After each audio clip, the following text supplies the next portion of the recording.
They do have a pretty decent idea of the situation here. A bit of a stack towards this A side, but calling in the troops elsewhere here is Astralis moving on in towards the B bomb site. Only one left standing. Mezzy left on an island. He does have some support from Pepsor, who's able to nail the shot, but that's only one kill back. Basher at least going to turn the tides with 1, 2, 3, and nearly finds the fourth there, doing just so much damage to Blame F. Puts him in the clutch situation as quick as ever. I mean, dude, this guy is known to farm in situations like this. I am not surprised in the slightest to see him pick up kills like that. Then Roy, it's a perfect bait and switch setup for them to pull that round back. Not a round that's unwinnable for the Danes and Astralis, but at the same time, this is not a welcoming man advantage to be playing against.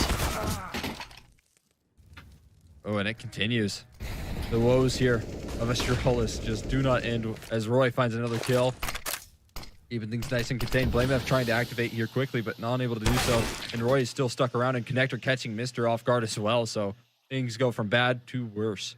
Trying to pick up the pieces is Civics here. And Christo making his movement towards Connector. They've all tested Roy one by one, and they've all fallen here. And that trend will continue. No luck getting past this one man and Connector alone. And this one could be flawless here. Completely polar opposite to what that last round was. Roy finally going to go down, though. Zivic's finally going to be the man to best him, but it's all consolation prizes here. Hopefully smoother sailing for them as well if they can start to get the ball moving on this D side. They've yet to find a round just yet. We'll see if that trend will continue here shortly. Roy's going to be the first at bat, looking to take some shots off, and he will land it. Looking for the follow-up as well. Here, no one available for the trade. nykytilan has his back covered. There will be no trading here as Christo looks to find the reply, but there are protocols set in play, and the HE rains down as well. What a start from them too, man. I mean, look, you just come off of one of the longest tech pops we've had all day. Maybe you're a little bit discouraged considering your momentum might be flundered a little bit, but they just come right back into it, have an insanely aggressive crossfire set up deep in Fountain, and it works perfectly. So far, the only kill coming back against them is nykytilan's AWP, and obviously there's still a world where Xypnix turns this round on his head, but if Mr. falls, I mean, I can't imagine much comes out of this round, but Roy, his attention divided between two different angles, and Mr.'s just timing him around in through bathrooms. Still unaware of the possibility. Roy flicks back around to catch Xypnix. Bomb drop right back where it lied. Yeah, and I thought for a second maybe they're going to try to pincer him into T-spawn and kill him after time, but it's just a keep your gun situation. There's no reason to throw it away. Looks like Roy's going to cheat back up. The dynamic duo from Copenhagen Flames. Again, we get to see them in action as the bomb's been dropped. The off of nykytilan doesn't seem to have any problems dealing with this push with relative ease. Roy on his assistance to the backup aid. It's a 5-for-1 trade. We're going to get that job done, man. nykytilan's taking a lot of space here, taking a lot of liberties, and once again in the right position to get the job done here. And he lands a fast flick right there. Mr. trying to jump the corner, but it's only a quicker demise for him. Beautiful work being done in Continuum for nykytilan. And Mezzy follows it up off the success here, taking his counterpart.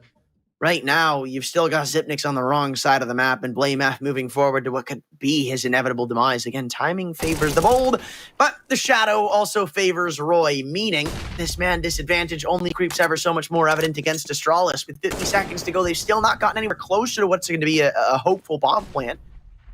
Yeah, you're not going to be able to get past this line here. As simple as that. They've got the coverage.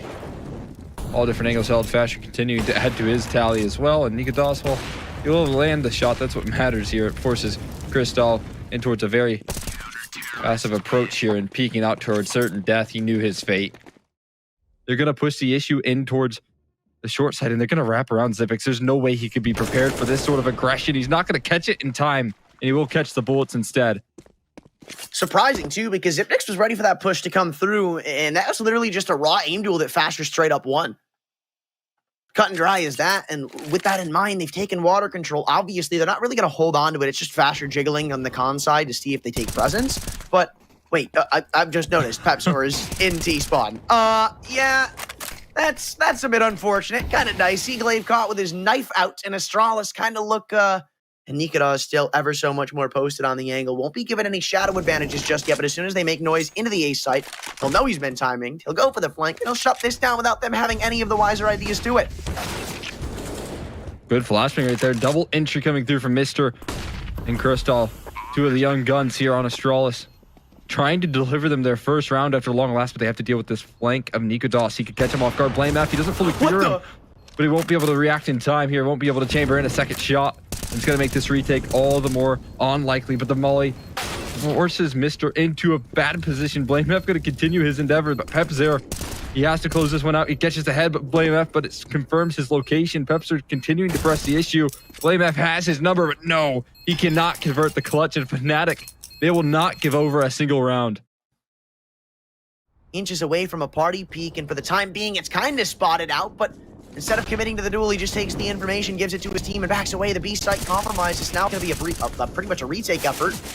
Messi's fallen on the con flank. Asher currently the only one holding down the B site's defense, and the bomb's still yet to go down, with the timer starting to expire and 2 completely isolated away from the site's take. Utility's good, though. It's going to keep them at bay, and Zipic's starting to punch in the digits at the moment. Gets the bomb down. It's going to help out big time, but Faster, look how he slipped on by. This short side, Roy helping out in a big way. He's going to catch BlameF off guard, and now it's just the new gun. He won't be able to fill it in. Yeah, I think Roy's done this back-to-back rounds now where he's just gone for some quick aggression here, and this is what I mean. They are taking all of the space, taking all the liberties here, although that's a nice reply. At least Zipic's on the extremity is going to catch out.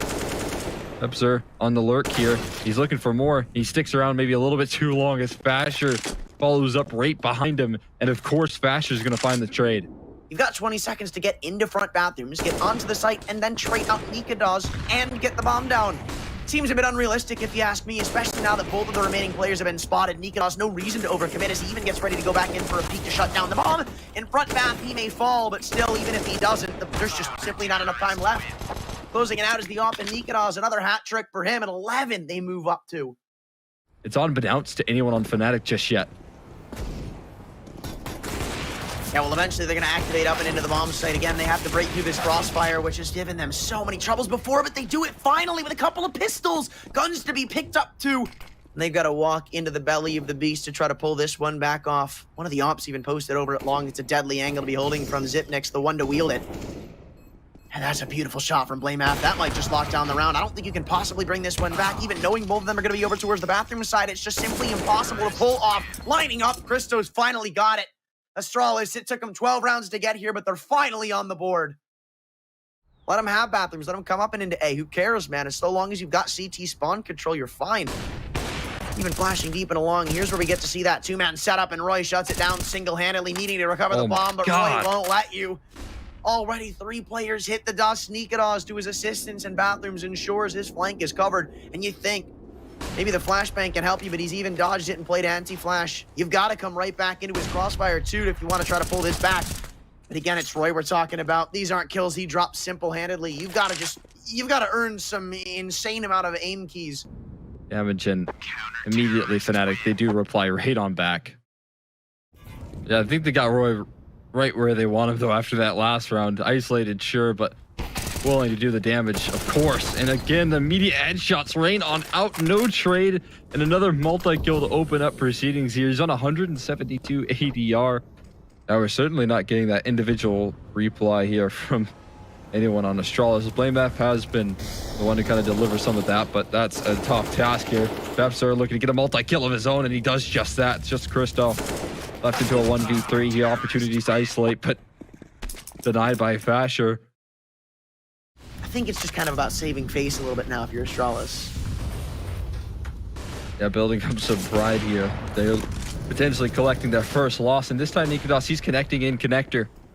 Nice shots landed there to open up proceedings, making things bad to worse, but the escape definitely going to be a struggle here. And missed opportunities, missed shots, going to make things very complicated. But Roy, again, man, another multi-kill. This guy, he will not be stopped. He's going to take another fight out towards long. No way he wins that one. He still goes down swinging, but he will fall to BlameF.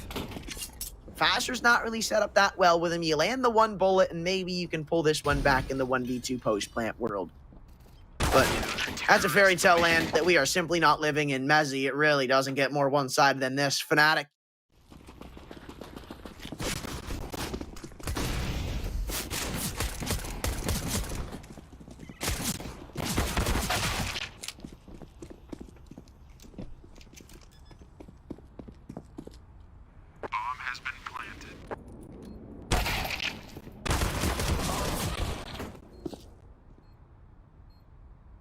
I think this one is pretty much already concluded with Roy adding another headshot into the tally. It's left to BlameF again. Not really all that surprising, but what's surprising is he can't finish the kill. They're just going to try and flood out towards this monster. So perfect HE. That's going to do incredible damage. And Zipix following it up with the Deagle as well. 2 players on low margins. Right, with that nade kill, you can pretty much solidify it is going to be a B attack, so you can just stack all your reinforcements down to the lower bomb site to counteract this. So many health bars taken down just so low. And Roy, that one might be a consolation prize in this round. Just maybe looking for a bomb plant at very most out of a situation like this. Time starting to expire too. But again, find a couple of frags, get a bomb plant added up out of it, and it's not the end of the world. Mister, though, gets a boost above the sandbags to find a double. He's one of the players coming up from one of the academy teams, so... Right now, Fnatic are trying to show their way into a B take. Pepstore's assisting on doing it. A quick double opener, and, well, Mister's usually been the one to shut down rounds. Now without him, somebody else gonna have to do it instead. That's even if you get that far, though. This is 3-on-5. Somebody's got to start bringing it back, and I guess they've done it so far. Glaive doubling up from Heaven has given them a chance back into this round. With Messi as low as he is, it's really going to fall onto the shoulders of Roy to get the job done. Question is, how much space does Messi want to take here? Flashman goes in towards Heaven. They still have yet to get that safe passage, at least confirmed, on towards this bomb site. Flame F going to find a kill, able to get that cross end. And if there was anyone you wanted to close it out, it would be Roy. That's true, but already dinked up through the box, and they're just going to double position around this. There is no escape. There is no winning it. Quick B pop, waiting for the monster smoke to fade. This is what you're supposed to do. Okay, well, they didn't... It faded by the time the last players got there, so it counts. Maybe not. Maybe my statement still applies. Zipnix, looking for the ace, shut down by nykytilan. No fun allowed in this man's heart. He's still going to rip a couple of kills away from you before all is said and done. Astralis, 6 on the board. Cogs of a comeback here, that is for sure. Fnatic want to close this one out quick and easy. They didn't know they had opportunities to do so. Dropped it up against the Deagle, forced by. That would have been their easiest opportunity. The 5-on-3, the follow-up here, but there's a chance now to close this one out. Crystal looking to deny that opportunity. A flank included in the mix here. Gonna make these near impossible. Zipix finally strikes. Pepster able to trade things out, and all of a sudden it's a 1v3 in the cards. He's looking to dance around the box here, rather the truck, and Glaive will eventually find the kill, but he almost made the impossible happen. He almost broke the hearts of Astralis. I'm surprised too. Didn't Glaive find a pick from Bank? Like, wasn't that called? You can start to chalk this up to some of the players for Fnatic slowing down, where Roy and Fasher have been quiet this half. Same goes for nykytilan. Really, the only person finding a lot of the success has been Pepsor. And while he's been doing it very well, not a one-man game. You need more than one player to win a round for you, and that's kind of not been the case in a lot of these T rounds. Messi trying to fill. Otherwise, he could be the cost of this B bomb site becoming lost. And timing, again, it needs to favor him. The angle, what is he watching here? He's not watching the right angle, and Messi, he's going to put the advantage into his favor. He even smokes off Heaven, so it's going to be incredibly difficult. Glaive has to get past it, and he does. Another smoke in play too, but they've got to deal with Glaive first. Stuck over in pit, the head spotted, and nykytilan takes it. It's Cristo in the 1v2. One of the recruits to the roster, one of the move-ups for Astralis with the op in hand and a couple of flashbangs. No kit, so time is limited, and he's got to make the best of a weird situation. Crossfire established too. I can't imagine any of these players are too initiative or either too hungry on committing to either one of these aim duels, and he has to stick it out with the op too. Can't afford to make the noise and switch over to an A1S. Instead, it's just going to be either one of these players vying for the time, but Messi's gone behind enemy lines, and Fnatic close out a gimme game that got a little closer than it should have been in the end. 6 on the CT side for Astralis, but obviously with the lead Fnatic had accrued coming in from the first half, it was next to impossible to make that happen.